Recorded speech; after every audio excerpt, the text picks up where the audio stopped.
The power goes out and the refrigerator starts warming within the hour. The grocery store's 40 minutes away on a good road. Whatever is in the house is what you have.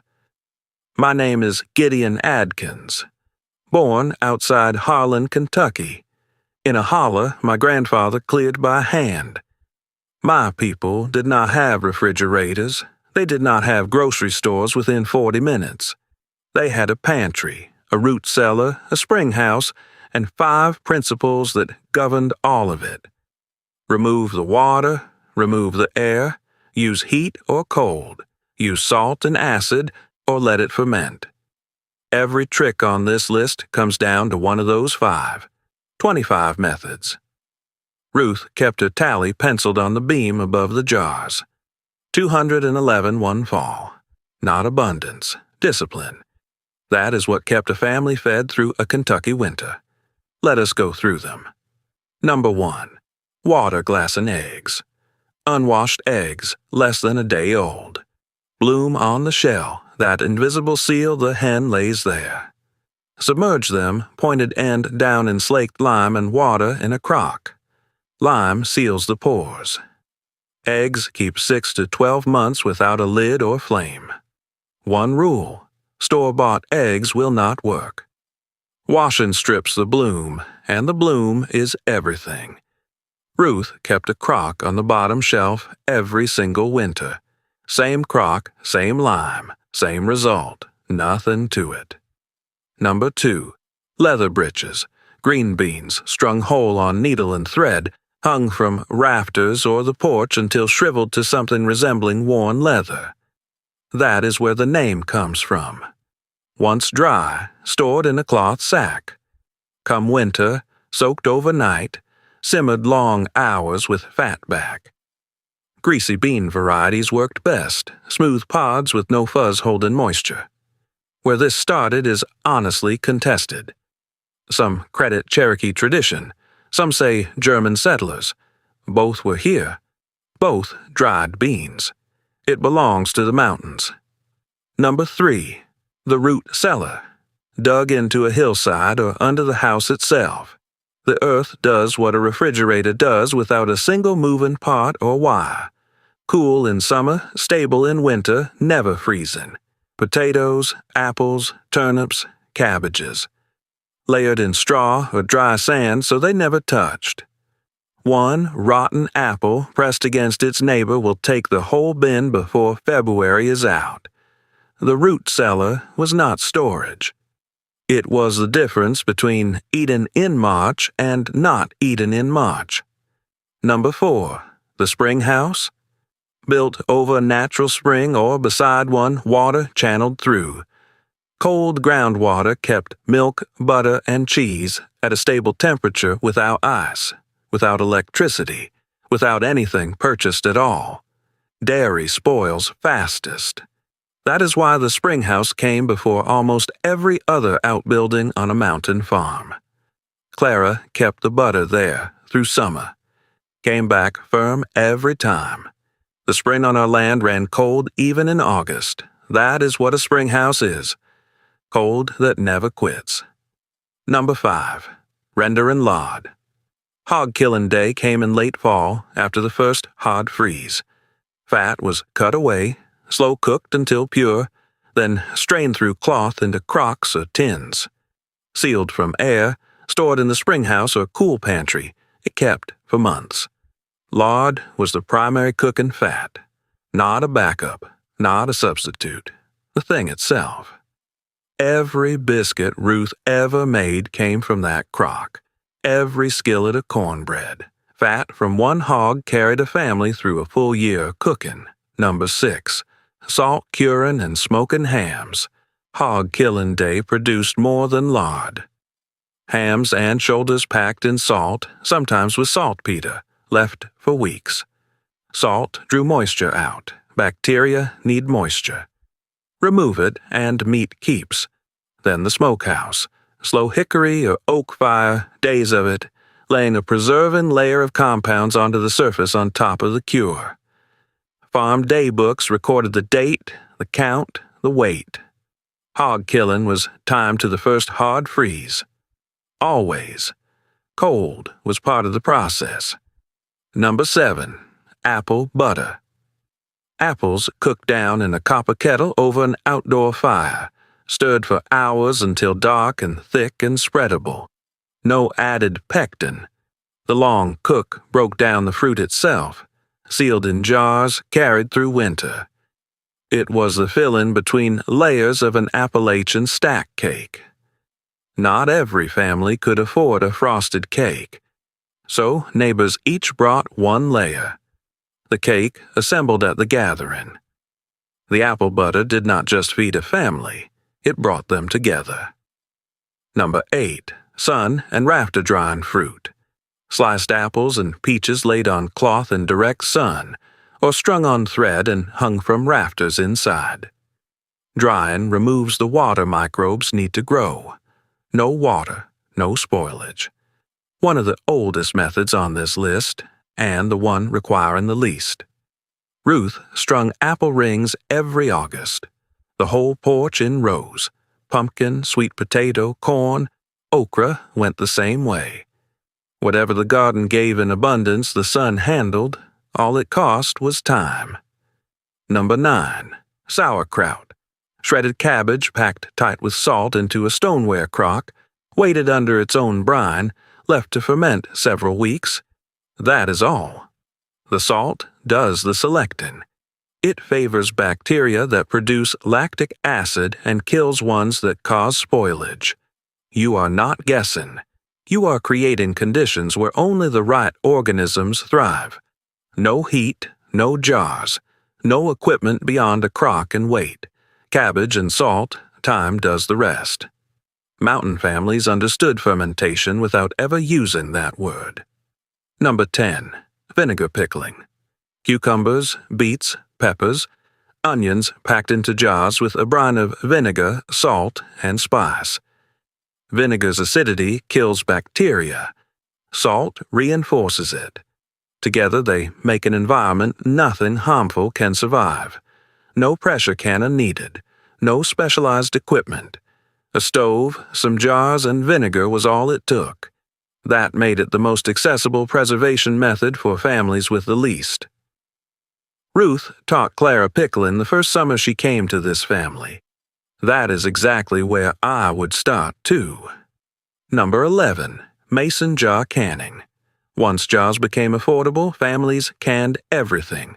Tomatoes, beans, corn, peaches, high-acid foods in a water bath, low-acid foods, green beans and meat in a pressure canner.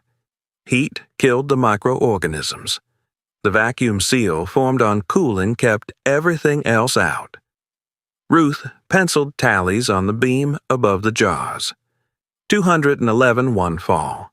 4 quarts of peaches lost to lids, noted right alongside the rest. The losses counted as much as the wins. That was the discipline. Number 12.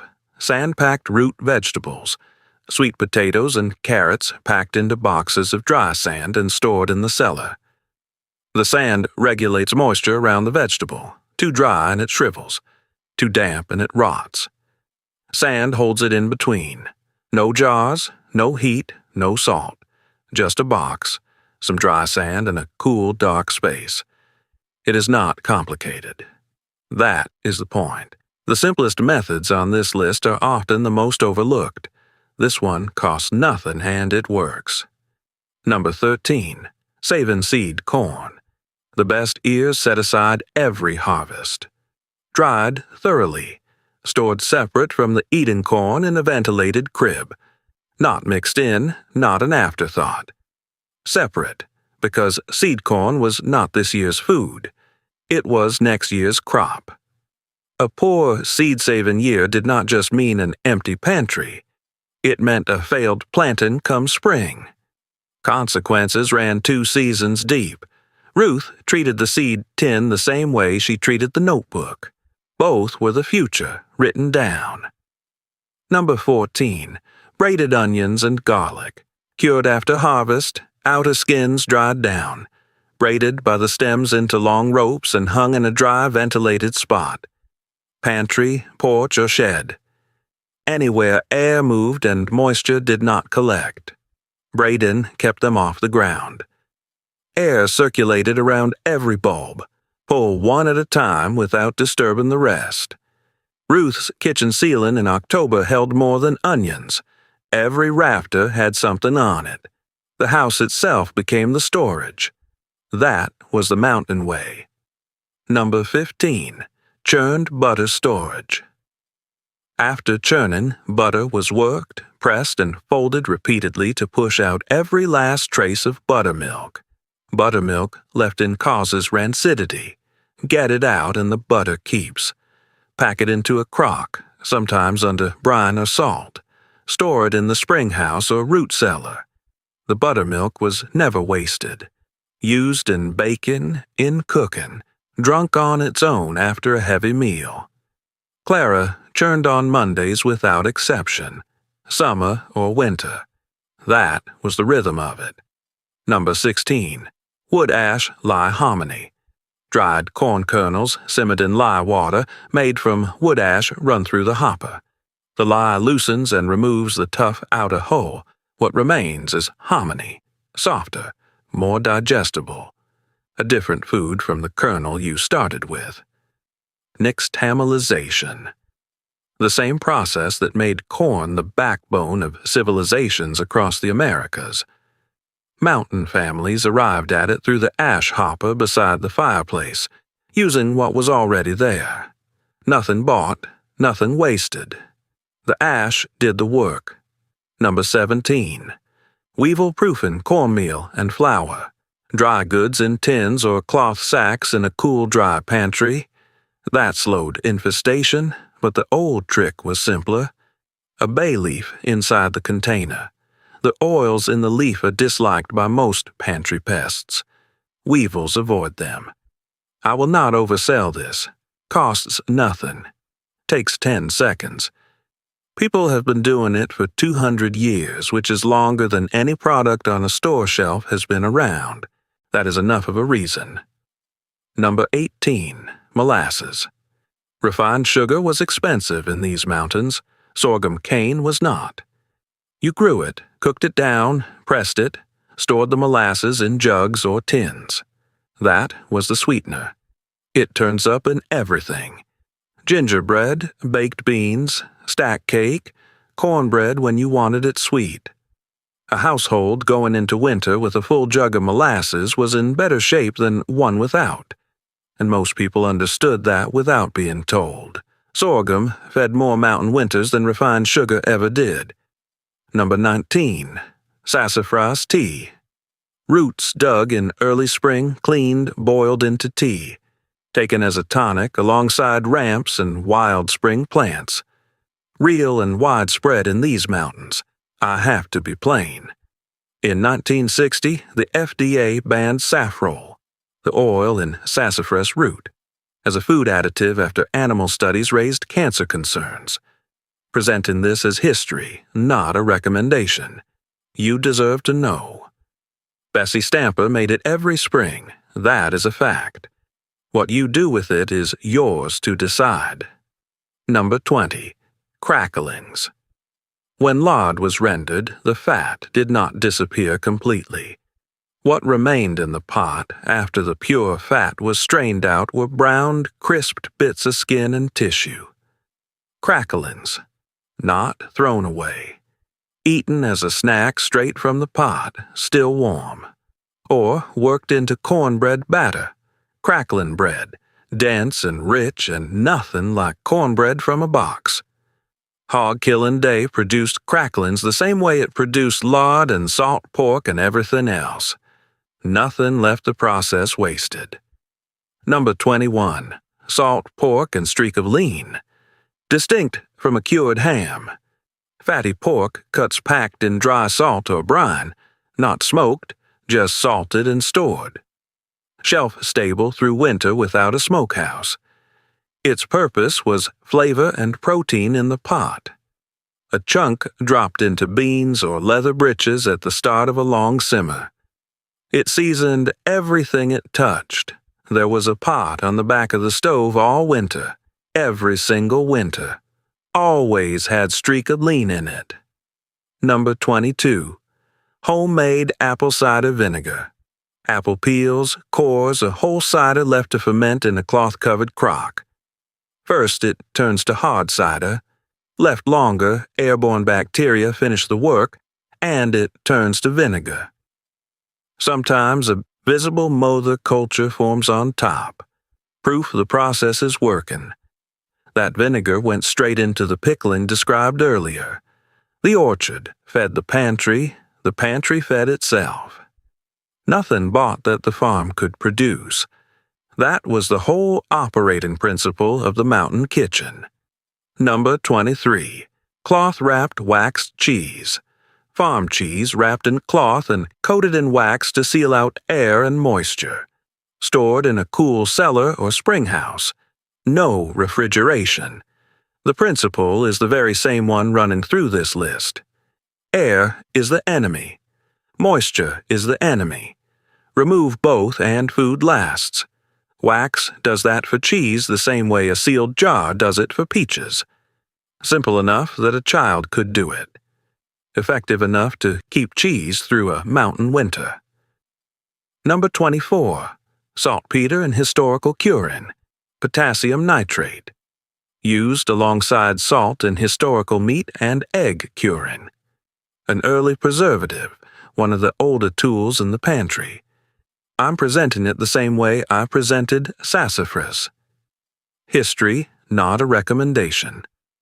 Saltpeter has been replaced in modern practice by other curing salts, and I'm not going to tell you to use it today. It was used. It worked.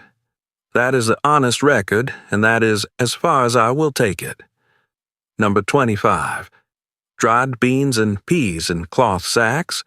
Shelled and fully dried beans and field peas stored in breathable muslin or cloth sacks, not sealed containers. Sealed containers trap residual moisture and cause mold.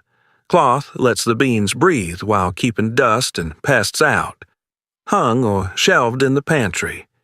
Simplest method on this list. It requires nothing but dry beans, a cloth sack, and a shelf. It worked 200 years ago. It works today. Start here if you start nowhere else. 25 methods. Not one of them needed a refrigerator, a grocery store, or a wire in the wall. 5 principles ran through all of them. Remove the water. Remove the air. Use heat or cold. Use salt and acid. Let it ferment. Every trick on this list is one of those 5, dressed differently. I want to close with the caveats I named along the way. Sassafras carries an FDA flag I told you about plainly. Saltpeter is history, not a recommendation. The origin of leather breeches is contested, and I said so. That honesty is the point. Ruth's 211 jars were not abundance. They were discipline, applied one season at a time. Tell me in the comments which one your grandmother used, or which one you still use today. Please subscribe to the channel, and I see you next time.